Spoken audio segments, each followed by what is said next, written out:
Bonjour et bienvenue pour ce nouveau format que j'ai envie de lancer puisque, comme vous avez déjà dû en entendre parler, les développeurs de Phasmophobia ont annoncé via les content creators qu'il y aurait, lors de la prochaine mise à jour avec l'introduction du rework de la Willow, une nouvelle entité. Ils ne l'avaient pas mis dans le patch, mais ils en ont parlé aux content creators et du coup, je vous en fais une vidéo.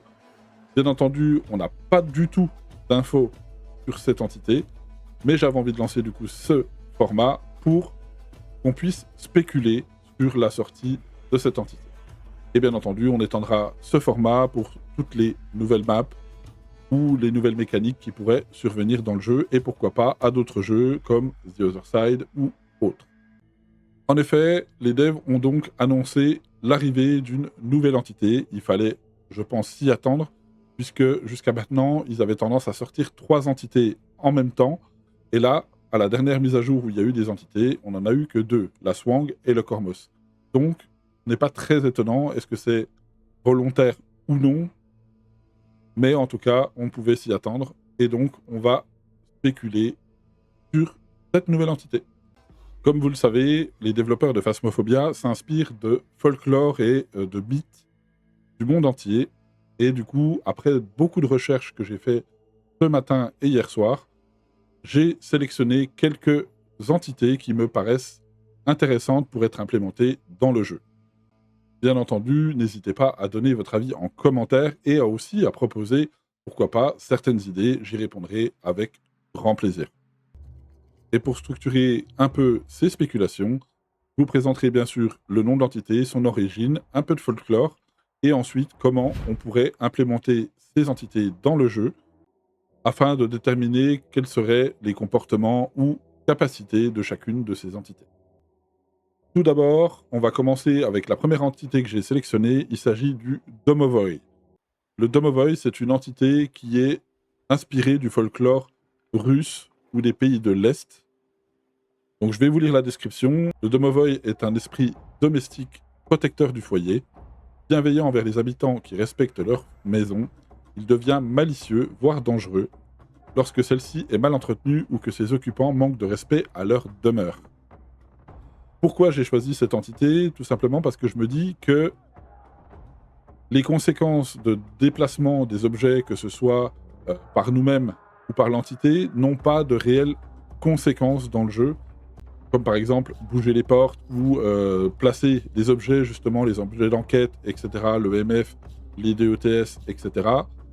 Et du coup, le Domovoy rentrerait parfaitement bien, je trouve, dans cette optique. Ça permettrait par exemple, si on laisse des portes ou des placards ouverts, s'il y a des objets qui commencent à être un peu trop disséminés partout, les objets de preuve, bien entendu, aussi, etc. Et plus on va apporter d'objets et plus on va interagir avec l'environnement de la maison, et plus l'entité serait agressive et active, et pourrait potentiellement, pourquoi pas, chasser plus tôt, ou être plus active dans ces événements, et donc vous faire perdre plus de santé mentale pour chasser. Voilà pour la première entité qui me paraît intéressante. Autre entité à laquelle j'ai pensé, et je pense que c'est une de mes préférées, il s'agit de la Llorona. La Llorona est inspirée du folklore mexicain. Je vous lis bien sûr sa description. La Llorona, la femme qui pleure, est condamnée à errer éternellement près des rivières après avoir noyé ses propres enfants. Ses pleurs attirent les vivants vers leur perte.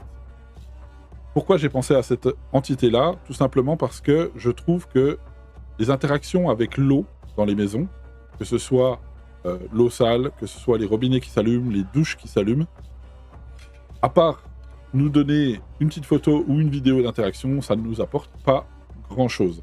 Donc je me suis dit, pourquoi pas trouver une entité qui interagit plus souvent avec l'eau, par exemple, et qui, si l'eau coule ou s'il y a de l'eau sale, par exemple, dans un évier, elle pourrait être plus active. Elle pourrait, bien sûr, dans les maps un peu plus grandes, ou si sa pièce préférée est un peu éloignée d'une salle de bain ou d'une salle d'eau, interagir malgré tout avec l'eau, même si elle est loin. Ça pourrait être intéressant. Et si l'eau coule ou s'il y a de l'eau sale, par exemple, dans l'évier, elle pourrait, par exemple, attaquer plus tôt ou courir plus vite si elle est proche de l'eau, etc., etc. Après pas mal de réflexions, on pourrait, par exemple, proposer que si aucune source d'eau n'est en train de couler ou qu'il n'y ait pas d'eau sale dans l'évier, son seuil de chasse serait par exemple à 30% et sa vitesse serait plutôt lente ou normale. Et si une douche est allumée, un robinet est allumé ou s'il y a de l'eau sale dans un évier, elle pourrait chasser par exemple à partir de 50 voire 70% et être un peu plus rapide. L'idée serait que peu importe la distance de cette source d'eau, à partir du moment où l'eau coule quelque part dans la map, le seuil de chasse monte à 50 ou à 70%. Par contre, seule la proximité influerait sur la vitesse. La troisième entité à laquelle j'ai pensé, c'est une entité qui n'a pas énormément de capacité, mais qui est plus dans la subtilité. Il s'agit du Nopperabo. Le Nopperabo est tiré du folklore japonais. Comme vous le savez, il y a pas mal déjà d'entités au niveau du folklore japonais, mais les Japonais ont beaucoup de folklore, que ce soit avec des yokai, des goryos, etc. Le Nopperabo, c'est une entité qui prend l'apparence d'une personne normale avant de se révéler avec un visage lisse, sans yeux, bouche, ni nez. L'idée, ce serait de faire un petit peu comme l'Antu quand le courant est coupé avec juste le petit souffle un petit peu discret qu'on pourrait voir, ou comme le Baquet qui change de forme le temps d'un clignotement. Ça pourrait être très intéressant et cette entité-là n'a pas de visage, donc pourquoi pas avoir cette espèce d'effet un petit peu qui, le temps d'un clignotement, 1 ou 2 fois par chasse par exemple, nous montre une entité qui a un visage soit très lisse, soit flou, soit sans visage tout simplement. Et pourquoi pas aussi le faire avec un nouvel event. Par exemple, un nouvel event avec, voilà, on a la forme d'ombre, on a la forme physique, on a la forme spectrale, pourquoi pas une forme rare d'event avec sans visage. Voilà, ce serait pas forcément l'entité de l'année, mais j'aime bien le côté un peu subtil de la chose. Une entité qui se comporterait plutôt normalement, avec une vitesse normale, qui chasserait à 50% de santé mentale, mais avec une probabilité assez faible qu'elle puisse vous faire soit un event sans visage, soit pendant les chasses, pendant un clignotement, qu'elle perde son visage visible pour le trouver. J'ai ensuite pensé à une entité très intéressante qui pourrait remettre en cause une mécanique importante du jeu. Il s'agit de la Pontianak. Un petit peu dur à dire, mais la Pontianak est une entité qui est inspirée du folklore malais indonésien. Concernant son lore, c'est un fantôme d'une femme morte durant sa grossesse en couche. Il attire ses victimes avant de révéler sa véritable nature. Alors, quand on lit un petit peu comme ça, on se dit « Ouais, qu'est-ce que ça pourrait apporter ?» On sait pas trop. Et en fait, en lisant pas mal son lore, on se rend compte que c'est une entité qui aime bien attirer ses victimes hors de leur maison pour les amener là où elle le veut, pour ensuite, bien sûr, les attaquer. Donc j'ai pensé à casser un peu cette mécanique habituelle de pièce favorite, c'est-à-dire que vous auriez toujours la pièce favorite, bien sûr, pour les preuves, certaines interactions, etc. Mais par contre, elle ne chasserait pas depuis sa pièce, mais bien d'une autre pièce, qui rendrait justement la mécanique de la pièce favorite un petit peu particulière, et en plus de ça, plus risquée, puisque la plupart des joueurs le savent. Généralement, quand on a la pièce du fantôme, on sait qu'il est par exemple dans le garage de la Tanglewood, on a tendance à se mettre soit vers l'entrée, soit vers la chambre parentale ou au salon. Et là, justement, ça casserait un peu cette mécanique de se sentir un peu safe, entre guillemets, et de risquer de se faire bouffer par l'entité, malencontreusement parce que l'entité chasse plus loin. Donc c'est une entité qui me plaît énormément. On garderait bien sûr la pièce favorite, avec changement de pièce ou non, mais cette entité pourrait chasser d'ailleurs, ou elle aurait même l'obligation de chasser d'ailleurs, pourquoi pas, pour perturber au niveau un peu des chasses. Ça pourrait être très intéressant. En 5e position, j'ai choisi une entité qui s'inspire du folklore juif. Il s'agit du Dybbuk. Le Dybbuk, c'est un esprit errant, incapable de trouver le repos. Il cherche désespérément à posséder un vivant afin de ne plus rester seul. Cette entité-là, je l'ai aussi choisie pour casser une des mécaniques habituelles du jeu. Et cette mécanique, c'est le fait de ne pas être présent dans la maison. Donc c'est aussi un peu pour contrer, entre guillemets, ceux qui sont de la team camion, on va dire. Et aussi, ça va influer forcément quand vous allez sortir de la maison pour aller chercher du matériel, etc. Ou aller regarder les écrans, ou regarder les caméras depuis le camion.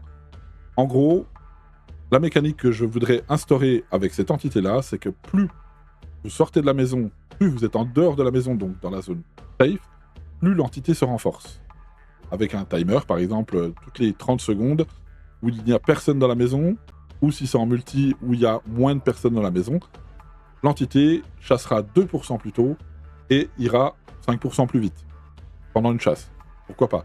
Et en revanche, pourquoi pas l'inverse aussi, c'est que si vous êtes un maximum de temps dans la maison, l'entité chassera 2% plus tard et ira 5% moins vite.